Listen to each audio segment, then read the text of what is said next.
than the saw slab because while the saw slab sides were soft, this one's put together when the sides are in fact firm. I guess it's missing a piece, okay?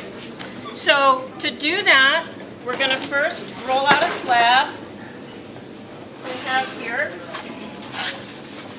And remember, when we roll out a slab, you're going to roll it on paper, flip it over, and take that paper out so you can roll it thinner. You've got to unstick it from both sides and get a rolling pin and roll it the other way so it's thinner. Okay? Then you're going to pick what pattern you want to make. If you want to make it a square box or a triangular box, some of them you can make up, or some of them you can use a pattern for. We have some patterns here in the room. Okay? I'm just going to use a rectangular base like this and then cut little squares, little rectangles for the walls. It's going to be kind of small. You'll probably want to make yours bigger, but I'm doing this for the demo. Okay? The first thing you want to do is put a pattern in it. I'm going to use a piece of lace. I think that's fun. And roll that in. You can also draw on it. This one is drawn. You want to make sure you're the same pattern that continues from one side to the other. In other words, you don't want to have leaves on one side and bricks on the other. That wouldn't make sense. Okay, you can tell a story on it. Some people make squares that have spring, summer, fall, winter. If you like sports, you could do different sports on different sides. If you want to free draw it, you decide. If you free draw it, you put the box together first. If you use a pattern, you put the pattern on first. Okay, so I've got a pattern on. Now I'm going to use my template.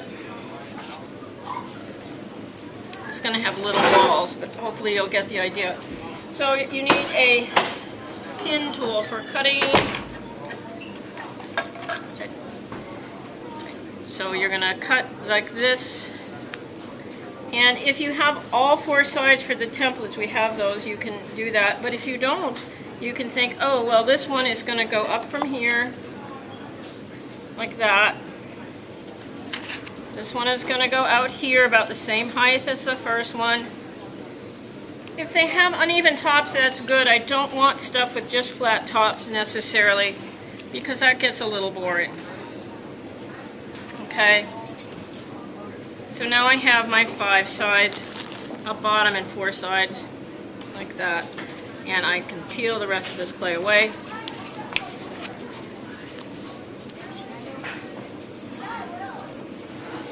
Okay. Now, so this would be like step 1. Step 2 is you want to turn it over together and make sure it fits. Turn it over and make sure it all fits. Okay. Now the next thing I want to do is cut a beveled edge here. So I'm going to switch papers and show you what that looks like.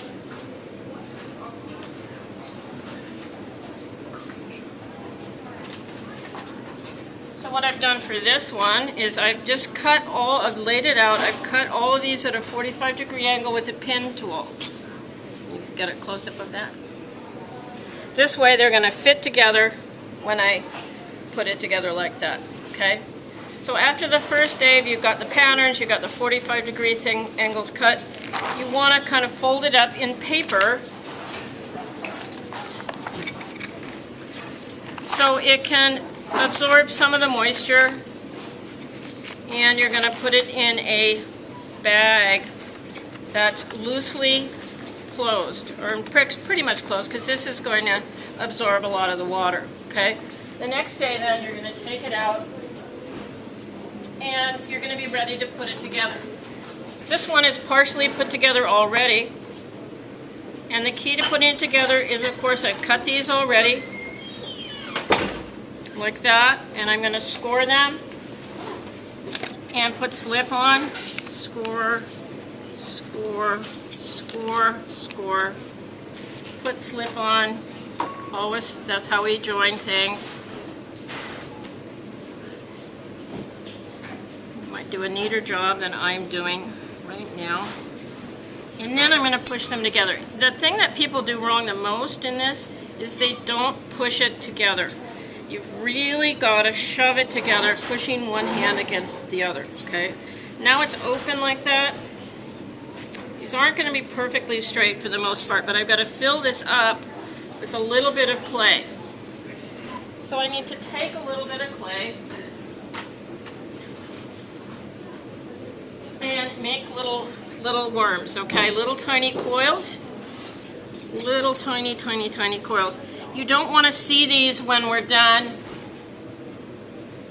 They want to disappear. So we're going to make little coils and we're going to put them in right away. As soon as you're done making a side, you put that coil in. You can use your finger, you can use a tool. I'm going to smooth it out. And I'm going to put one in there too. Okay. And then, you know, to really make something stick together, you have to kind of push it even from the inside and the outside. That little couple there. So you're going to womp it from the outside. Notice I'm pushing against my hand. Never push unless you're pushing against the hand. Getting those seams to stay attached is really, really important. So once you do this, you notice it's not going to be perfectly matched. So you're going to have to womp it to make it stick together. We've practiced womping before. Go around all the sides and womp them. Make sure it's womped. And then you can use the end of a spoon or paintbrush or whatever you want, a rubber tip tool, and make sure that's filled in and it's tight. Okay. So remember, when we design these, we want to design the top edge, we want to design the surface and the overall form. So that's something that should happen. It should, your pattern, I don't know if you can see in this one, should travel around so you have a picture here, here, here, and all from all 8 sides. Okay? So there you have it. Okay? Thank you very much.